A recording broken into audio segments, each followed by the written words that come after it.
The story begins in a place most people rarely think about when they imagine the history of Christianity. High plateaus, ancient stone churches carved into rock, manuscripts written in a language that very few people alive today can read. For centuries, these texts were quietly preserved, copied by hand, protected not by armies or institutions, but by devotion, while the rest of the world argued over doctrine, power, and authority. Something older and far more mysterious remained untouched. And within those pages was a description of Jesus that feels almost unfamiliar to modern ears, vast, overwhelming, and deeply cosmic. When people today think of Jesus, they often picture a gentle teacher, a healer, a figure defined by compassion and sacrifice. That image is not wrong, but it is incomplete. The Ethiopian tradition holds something far more expansive. In those ancient writings, Jesus is not only a man walking through villages and speaking in parables. He is a being whose presence stretches across realms, whose existence touches dimensions beyond human perception. The difference is not subtle. It is the difference between seeing a single star in the night sky and suddenly realizing the entire universe is filled with them. The idea that parts of early Christian thought were removed or set aside is not new. Historians have long discussed how different communities preserve different texts.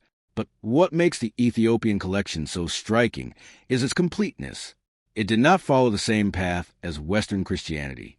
It developed in relative isolation, holding on to writings that others eventually abandoned.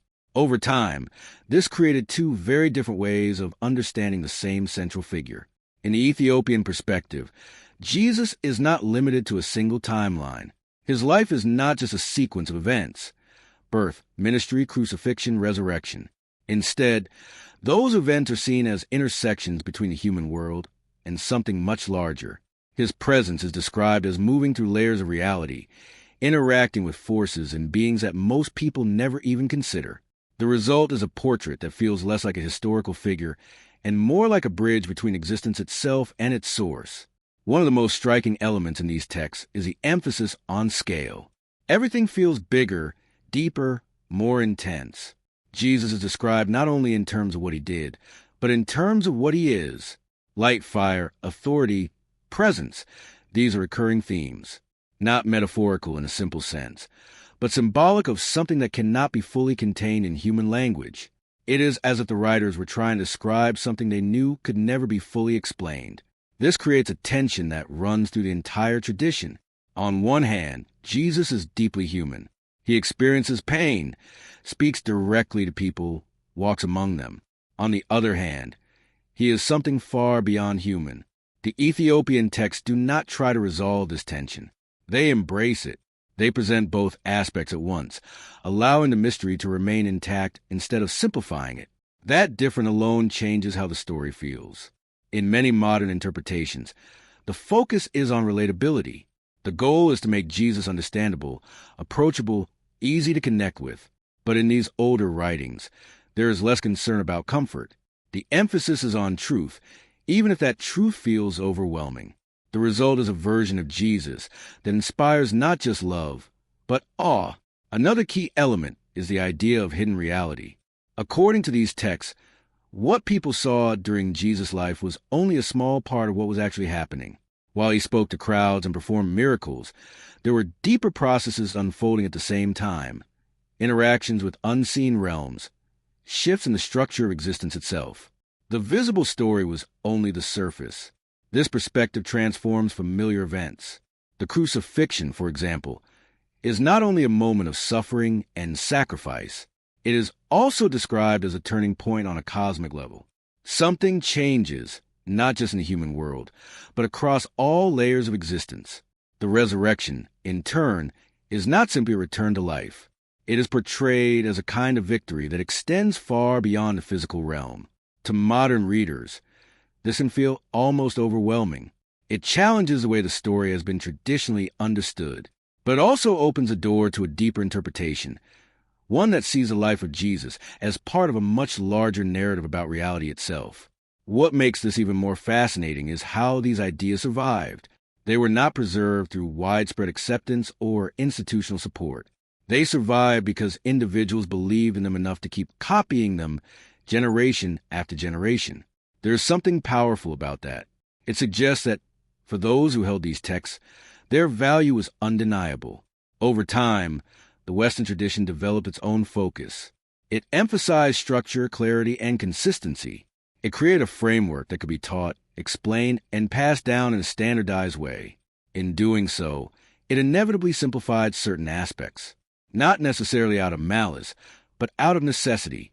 Complex, abstract ideas are difficult to maintain within large systems. The Ethiopian tradition, by contrast, remained closer to its roots. It did not undergo the same level of institutional shaping. As a result, it retained elements that feel more raw, more expansive, and sometimes more difficult to interpret. It invites the reader to engage with mystery rather than resolve it. This difference becomes especially clear in the way Jesus is described. In many Western interpretations, there's a strong emphasis on moral teaching. The focus is on what he said and how people should live. In the Ethiopian text, that is still present, but it is only one part of a much larger picture. The teachings are important, but they are not the entire story. Instead, there's a strong emphasis on identity, on who Jesus is at the deepest level. This includes descriptions that go beyond anything found in more familiar versions of the Bible. These descriptions are not always easy to interpret. They use symbolic language, vivid imagery, and sometimes overwhelming detail. But they all point toward the same idea, that Jesus cannot be fully understood within the limits of ordinary human categories. This has profound implications. If Jesus is truly as vast as these texts suggest, then his role is not limited to a single culture, time, or place. He becomes something universal, something that exists beyond the boundaries people usually draw. That idea can be both inspiring and unsettling. It challenges assumptions and invites deeper reflection. It also raises questions about how much of the original message has been lost or altered over time, not in a conspiratorial sense, but in a natural, historical way. As ideas spread and evolve, they change. Certain aspects are emphasized, others fade into the background. What remains is shaped by countless decisions, both intentional and unintentional. The Ethiopian tradition offers a glimpse of what might have been more prominent in earlier stages of that process. It does not claim to replace other interpretations, but adds another layer to the conversation. It reminds us that the story of Jesus has always been more complex than any single version can capture. For someone encountering these ideas for the first time, the experience can be transformative. It expands the imagination, challenges familiar assumptions, and invites a deeper exploration of faith. It suggests that there is always more to discover, more to understand. At the same time, it is important to approach these texts with care. Their language is symbolic, their meaning often layered. They are not meant to be read in a purely literal way. Instead, they require reflection, patience, and a willingness to sit with uncertainty. That may be one of the most valuable lessons they offer. In a world that often seeks quick answers and clear definitions, they remind us that some truths cannot be simplified. Some realities are too vast to fit into neat categories. The portrayal of Jesus in these writings reflects that. He is not reduced to a single role or identity. He is teacher, healer, judge, light, presence. Each description revealing a different aspect, but none capturing the whole. The result is a figure that feels alive, dynamic, and endlessly complex. This complexity is not meant to confuse, but to inspire. It encourages a deeper engagement, a willingness to explore beyond the surface. It invites readers to consider the possibility that there is more to the story than they have been told. In the end, that may be the most important takeaway. Not a specific doctrine or interpretation, but a shift in perspective, a recognition that the story of Jesus is not fixed or limited. It is something that continues to unfold, revealing new layers over time. The Ethiopian tradition is one of those layers. It offers a unique and powerful vision, one that challenges and expands our understanding. Whether one fully accepts it or not, it cannot be ignored. It stands as a testament to the richness and diversity of early Christian thought.